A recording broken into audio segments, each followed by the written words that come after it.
정권이 바뀌고 한 달 정도 지났는데 여러분 입장에서는 마냥 낙관적이지만은 않아서 현재 상황이 어떤지 정도는 짚어드리는 게 좋을 것 같고, 실제로 도움이 되는 정보를 최대한 드리도록 노력을 하려고 합니다. 새 정부가 추진하고 있는 정책들이 글쎄요, 누군가는 노동자의 삶이 개선되고 노동 조건이 개선되는 방향이라고 생각할 수도 있는데, 그거에 동의를 하던 하지 않던 간에 어쨌든 기업의 입장에서는 채용에 대한 리스크가 올라가고 있다는 건 분명하거든요. 주 4.5일제든 정년 연장이든 여러 가지들, 최근에는 퇴직연금 이야기도 있었죠. 그거는 이미 직장을 다니고 계신 분들도 영향을 받을 거고, 사실은 대기업 퇴직연금하고 관련해서는 크게 어려움은 없을 겁니다. 우리는 이미 예전에 주 6일제 또는 5.5일제 근무를 하다가 주 5일제를 시행해본 경험이 있습니다. 결국에는 노동계의 요구 혹은 정부가 자신들이 옳다고 밀어붙이고 있는 이면에는 임금은 유지하면서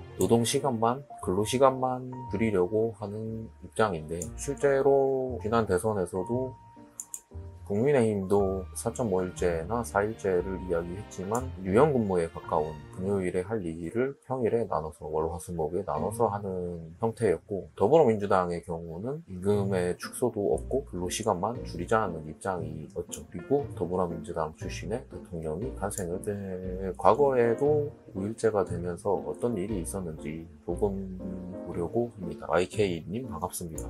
오셨네요. 또 용수님도 반갑습니다. 과거에 2004년 매일신문 기사거든요. 주 5일제가 도입되고서 생산직 노동자들의 근로조건이 악화되었다. 신규 고용도 줄어들었습니다. 잘 생각해 보시면 생산성이 향상된다고 쳐도 생산성이 늘어난 만큼 임금은 유지된다고 치고 임금도 올라간다고 치면 기업 입장에서는 신입사원을 뽑아서 그걸 직무를 나눌 필요가 없어지게, 상식적으로 생각하면 그런 겁니다.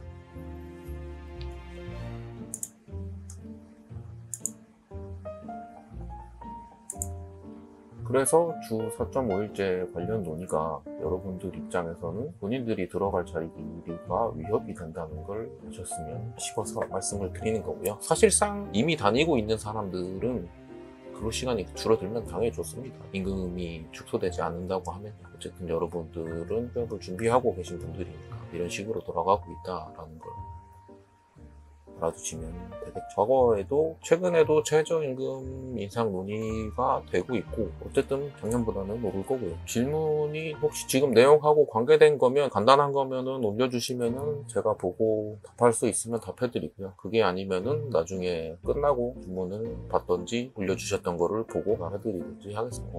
어쨌든 최저임금이 오른다는 건, 이게 대기업 생산직들도 문재인 정권 때 최저임금이 급격하게 오르면서 저희도 신입사원들이 최저임금을 못 맞췄던 적이 있어요. 그래서 그 정도니까 꽤 영향이 없다고 볼 수는 없겠죠. 그래서 최저임금이 올라가는 것도 10명 뽑을 걸 8명, 7명, 6명 이렇게 적게 뽑는 요인이 될 수밖에 없겠죠. 기업 입장에서는 채용이라는 것 자체가 리스크가 되거든요. 이 사람이 우리 회사에 와서 얼마나 일할지도 모르고 얼마나 잘 일할지도 모르고 여러 가지로 채용을 꺼리게 되는 사유들이 발생을 하게 됩니다.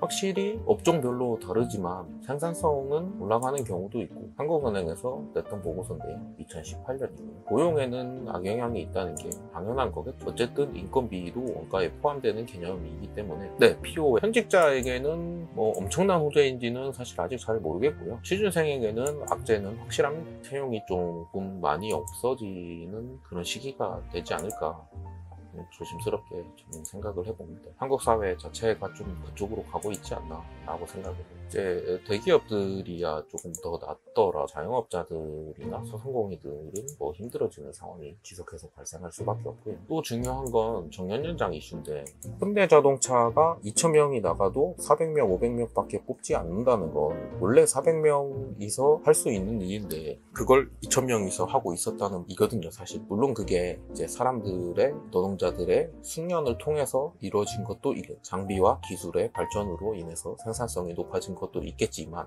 당연히 채용은 줄어들게 되는 건데, 자연적인 감소를 앞두고 있는 와중에 정년을 연장을 하게 해준다면 안 그래도 신입 채용이 부족한 상황에서 더 꺼리게 되는 상황이 벌어지겠죠. 이거는 이론의 여지가 없어요. 장년층의 정년 연장은 청년층에게는 일자리를 뺏어가는, 이거는 제로섬 게임이 확실합니다. 정년을 연장하는 방식은 한번 읽어볼까요, 같이? 법정 하한 자체를 65세로 올리는 방법, 이게 지금 정부가 추진하여 있거나 아니면 혹은 민주노총을 필두로 한 노동계의 요구인 것 같은데, 이런 방식이고요. 정년 이후 퇴직시키고 다시 근로계약을 맺는 방식들은 대기업들 대부분 정년연장이라고 불리는 회사들이 이미 이제 1년이나 2년이나 이런 식으로 퇴직한 사람들을 재계약으로 계약직으로 하는 방식, 그런 게 있고요. 이게 임금 피크제랑 연계되기도 하고요. 마지막으로는 정년을 아예 폐지하는 방식 는 이뤄질 일은 없을 것 같고요. 채용이 계속 줄어들 수 있다는 말입니다. 노조에 관련된 이야기는 사실 지난 시간에 많이 하긴 했는데 끝나고 답변 드릴게요. 저 질문에 대해서는.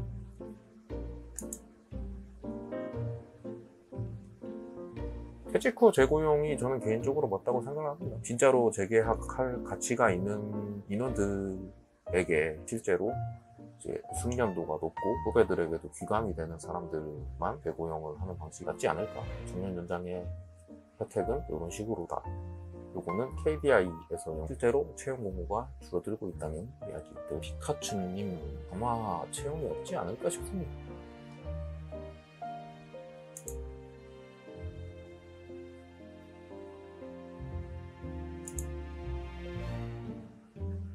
더 근본적인 것들이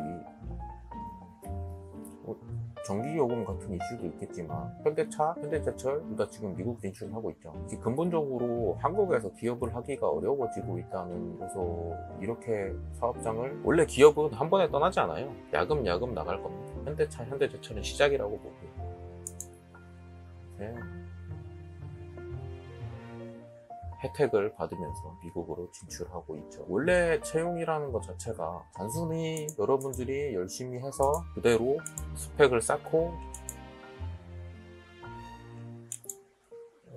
약간 자격증 시험처럼 어느 정도 했으면 당연히 서류를 합격할 거라고 착각하는 경우가 많은데, 여러 가지 변수에 의해서 회사의 내부적인 이유든 외부적인 정치적인 또는 대외적인 무역적으로 이슈 여러 가지들로 채용의 인원을 결정하는 데 있어서는 많은 영향을 받습니다. 모든 일이 사실은 운칠기삼이라는 말 있잖아요. 그 말이 저는 그냥 맞다고 보통 생각해서 뭐를 하는데 운이 얼마나 중요한가요? 하면은 프로라고 보통 이야기하는 편인데, 이런 구조 자체를 조금 알고 계시면 어쨌든 30%의 준비가 되지 않은 사람은, 실력이 없는 사람은 운이 와도 그게 기회인지 모르고 지나가는 거거든요, 원래. 그래서 어느 정도는 구조적인 걸 알고 계시면 그나마 준비하시는데 위안이 되거나 도움이 되지 않으실까 라고 생각을 합니다. 그래서 여러분들은 지금 같은 상황에서는 좋은 회사만 보다가 시간을 흘러가기에는 굉장히 아까운 시간이 될 수 있거든요. 그리고 그걸 취업 준비를 너무 오랫동안 하실 확률이 높고요. 그렇게 해서의 기회비용이 공백기로 남아있다가 좋은 회사의 채용까지 기다리다 보면 본인은 신규 채용을 하기에는 공백기가 너무 길거나 나이가 너무 많은 사람이 돼버릴 수도 있거든요. 그래서 이거는 현실적인 이야기고요. 저도 그랬고요. 그래서 여러분들도 너무 내가 완벽한 준비를 하면 회사가 당연히 나를 뽑아줄 거라고 생각하기보다는 어느 정도 준비가 되었다면 맞춰서 경제활동을 하시는 게 후에 이직을 하더라도 낫지 않을까, 리스크 측면에서 그렇게 생각을. 지금까지 말씀드린 것처럼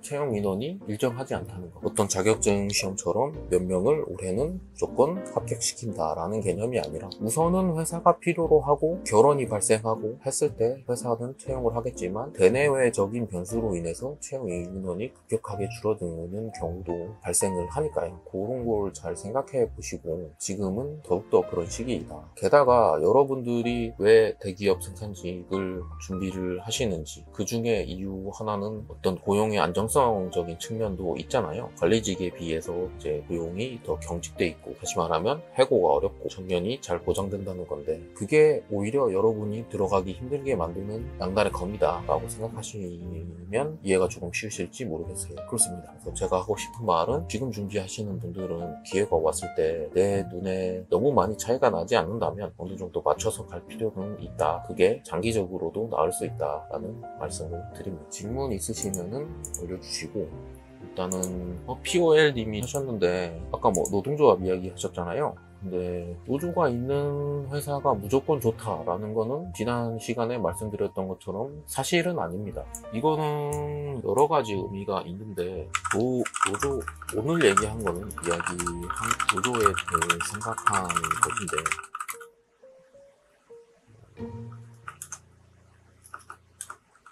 노조가 잘 들어가는 게 문제지, 이건 지난 시간에 했던 건데, 노조가 한 10년, 노조의 유무로 하신 게 이야기였고요. 아까 말씀드렸지만, 가춘님, 내년에 신입으로 SOE를 지원하려고 하는데, 내년에 채용을 할지 모르겠어요. 민규님, 고3이시고 수시를 탈출. 내신 5등급 정도면 가능합니다. 가능한데 왜 고3이신데 벌써 이쪽을 생각하시는지 궁금하고요. 수시도 있지만 정시도 있잖아요. 그래서 저는 가급적이면 수학능력 시험 준비를 최선을 다해서 끝까지 해보시고 그때 생각해보시는 것도 나쁘지 않지 않을까라고 생각하는 편이기는 합니다. 그런데 그 지역에서 학교를 다니고 계신지는 모르겠지만, 내신 5등급이라면 정시 준비 잘 하지는 않으셨을 것 같고, 어쨌든 전문대학을 진학하실 거라면 상관없습니다. 물어보고 싶은 거 다 물어보셔도 돼요. 거기 있는 사람이 나중에 지원한다고 해서 알아볼 일도 없고, 이거는 기회니까요. 채용 박람회라는 건. 인재상 업무 내용 물어보면은 이 사람들도 잘 모를 수도 있지만 아는 한에서는 잘 알려줄 거고요. 다른 거 물어본다면 진짜로 구체적인 걸 물어보세요. 지난 채용에서는 어느 정도 되는 분들이 지원을 했었고, 어느 정도 되면은 안정적으로 서류가 합격을 했고, 시험은 어떤 걸 보고 준비하면 좋은지, 면접은 어떤 걸 중점으로 보는지 다 물어보셔도 됩니다. 이거는 기회예요. 교수님 입장에서는 당장 합격을 하시는 게 좋죠. 그런데 그거마저도 자기 운이더라고요. 준비를 잘 해 나가시면 결국에는 세상이 바뀌고 원하는 회사에 가시는 경우가 많이 있습니다. 또 그냥 맞춰서 들어갔는데 생각보다 너무 좋아서 눌러 앉는 경우도 많고요. 대학 전공 자격증 없이 붙은 경우.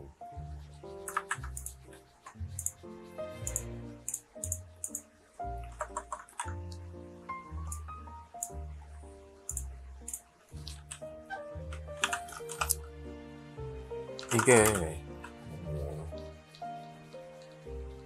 생 노스펙을 말씀 거라면, 일단 정유나 반도체 불가능하고, 현대 쪽도 쉽진 요즘 그게 아니라 이 화공 전공인데, 화공 못 뺄까요? 이게 전기나 이게 자격증, 다른 자격증을 취득해서 지원하는 경우 있습니다. 4년제 본과 졸업하고, 아니요, 요즘에는 그거 자체만으로는 지장은 없을 것 같아요.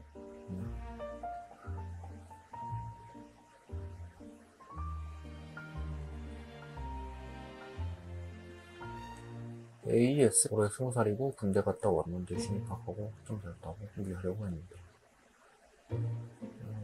4, 5년 뒤의 일이면 이쪽이 확실하다고 생각하시면 그냥 준비하시면 좋을 것 같아요.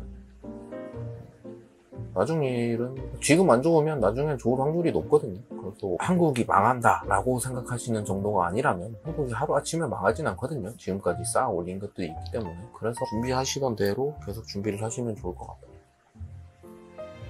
운동댕 2381님, 뭐 걱정하실 수도 있는데 물어볼 수도 있어요. 전기 자격증은 왜 안 땄냐고, 면접에서요. 그거 가지고 서류에서 탈락하는 경우는 크진 않을 것 같고, 그런데 지원하는 직무 자체가 전기 쪽을 뽑는데 위험물하고 산업안전만 있는데 전기를 안 가지고 있으면 조금 어려울 수도 있겠죠. 그 정도라고 보시면 돼요. 자격증은 그냥 같은 산업기사면 산업기사 한 개로 점수화 된다라고 생각하시는 게, 우대 자격증이 써있지 않는 전제 하에서는 그렇게 생각하시면 돼요. 불보급 실무에서 그렇게 사용하실 일은 없을 거라서 자격증 행정을 공부하시는 거라면 산업기사 수준까지는 그냥 암기하셔도 됩니다. 해소가 되셨을까요? 슬슬 마무리 해볼까요?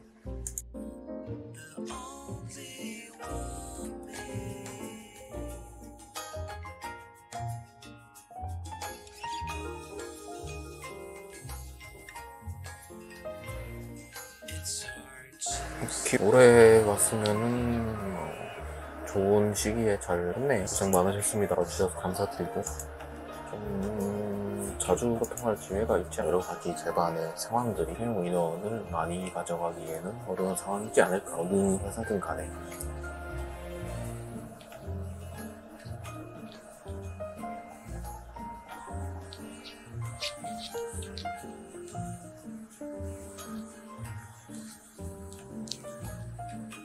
고생 많으셨습니다.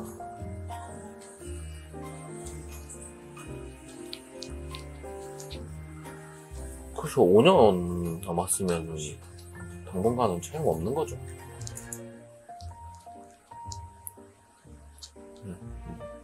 가급적이면은 주소 노력을 해볼게요. 제 입장에서도 여러 가지 정치적, 사회적 변화, 현타를 많이 느끼게 하는 시기인 것 같아서 그래도 우리는 할 수 있는 걸 해야죠. 감사합니다.